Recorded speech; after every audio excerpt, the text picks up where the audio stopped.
اس programme کا مقصد اور اسکول کا مقصد یہ ہے کہ اس وقت ہماری جو پوزیشن ہے اس ملک کے اندر، ویسے تو پوری دنیا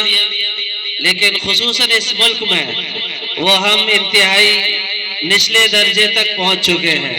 ہماری استھتی جو ہونی چاہیے تھی تعلیم نہ ہونے کی وجہ سے ہم بہت ہی زیادہ تاریکیوں میں جا چکے ہیں۔ ہمارا اوسط ڈگریوں میں، ہمارا اوسط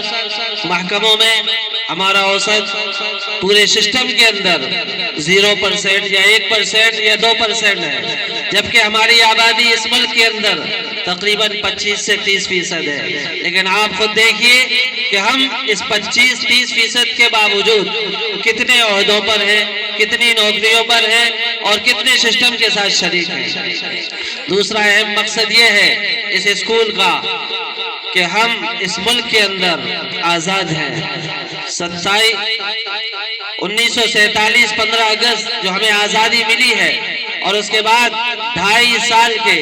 جس میں قانون بنا، اور 26 جنوری 1950 میں جو لاگو کیا گیا، جس کے قانون بنانے کی کمیٹی کے صدر امبیڈکر صاحب تھے، جس میں مسلمان خود تھے، جس میں خان عبدالغفار خان تھے، جس میں حسرت موہانی تھے، جس میں ابوالکلام آزاد تھے۔ یہ ایک کمیٹی تھی جس نے یہ 2.5 سال کے اندر قانون بنایا۔ قانون میں 4 چیزوں کو مد نظر رکھا گیا۔ پہلی چیز عدلیہ کا نظام، عدالت، سپریم کورٹ، ہائی کورٹ، جتنے بھی کورٹ ہیں، یہ جمہوریت کی پہلی بنیاد اور سب سے اہم رکن ہے۔ دوسری جو اس میں اہم بنیاد ہے وہ مجلس مقننہ، جو پارلیمنٹ میں بیٹھ کر قانون ساز اسمبلی ہے، دوسری وہ چیز ہے جس کو سامنے رکھی گئی۔ تیسری چیز مجلس منتظمہ، جو یہ ودھایک اور سانسد بنتے ہیں، جو ملک کا نظام چلاتے ہیں، یہ تیسری چیز تھی جو اس سمویدھان میں اہم رکن کی حیثیت رکھتی ہے۔ اور چوتھی چیز جو سمویدھان میں مد نظر رکھی گئی وہ صحافت اور میڈیا تھی،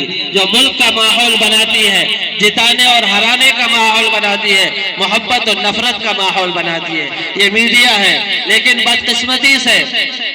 ہمارے ساتھ یہ ہوا کہ ہم ان 4 چیزوں میں جو اہم بنیاد ہے اس جمہوریت کی، ملک کے اہم ستون ہے، اس میں ہمارا کوئی حصہ نہیں ہے، اس سے ہم بہت پیچھے ہیں۔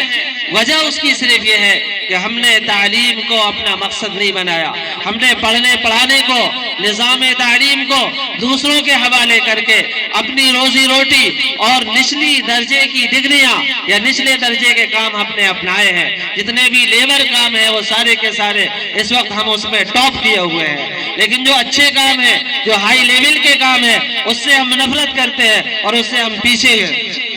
اس کی وجہ صرف یہ ہے کہ ہم نے تعلیم کو جو ایک مقصد تھا، جو ایک نظام تھا، ترقی کا جو پہلا زینہ تھا، اس سے ہم بہت پیچھے ہیں۔ اور آج اس کے اثرات بھی دیکھ لیجئے آپ، اتنا بڑا اہم پروگرام ہے لیکن ان میں سے اکثر بچوں کے والدین نہیں آئے۔ یہ ہماری غفلت ہے، یہ ہماری بے توجہی ہے، یہ ہمارے اچھے مستقبل کی طرف دلالت نہیں ہے، یہ برے دور کی طرف لے جانے کا ایک اہم ذریعہ اور سبب ہے کہ ہمیں کوئی دلچسپی نہیں کہ ہمارے بچے کیا پڑھ رہے ہیں، انہیں کیا پڑھنا چاہیے، ان کی خوشی میں ہمیں شریک ہونا چاہیے، ان کو ہمیں حوصلہ افزائی اور داد دینی چاہیے، کیونکہ جس قوم نے بھی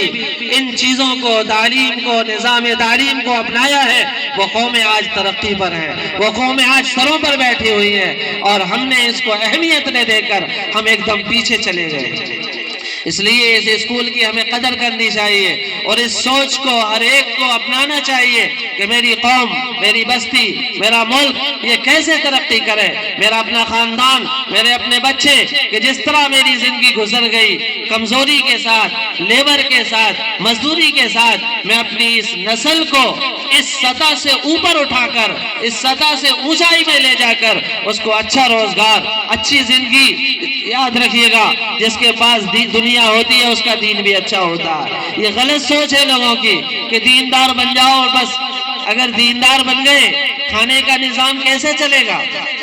اگر آپ صرف دین پر فوکس کریں گے اور آپ اپنے بچوں کی روزی پر، ان کے معاش پر، ان کے کاروبار پر فوکس نہیں کریں گے تو یہ بچے دیندار ہو کر بھی چوری کریں گے، غلط طریقے سے پیسے کمائیں گے، ناجائز اور حرام کام کریں گے۔ اس لیے جتنی ضروری ہمیں آخرت کے لیے دین ہے، دینداری ہے، اس سے کہیں زیادہ ضروری جس دنیا میں ہم رہ رہے ہیں اس کے روزگار کو پاک اور صاف کرنا ہے، حلال کمائی کے ذریعے نکالنا ہے، اچھے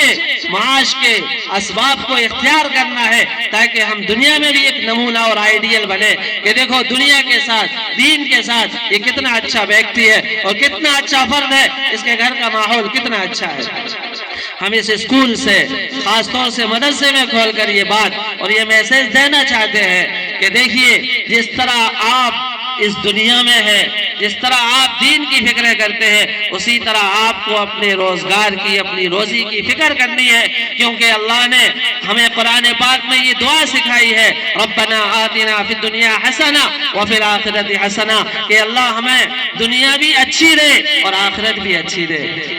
آپ کا روزگار، آپ کا پیٹ، آپ کی ضرورتیں یہ دنیا کی چیزوں سے پوری ہوں گی، آخرت والی چیزوں سے آخرت ملے گی، دنیا والی چیزوں سے آپ کو دنیا کی زندگی پوری کرنے کی ضرورت پڑے گی۔ اس لیے اس اسکول کا مقصد یہ ہے کہ ایک تو ہمارے بچوں کو صاف ستھرا ماحول ملے،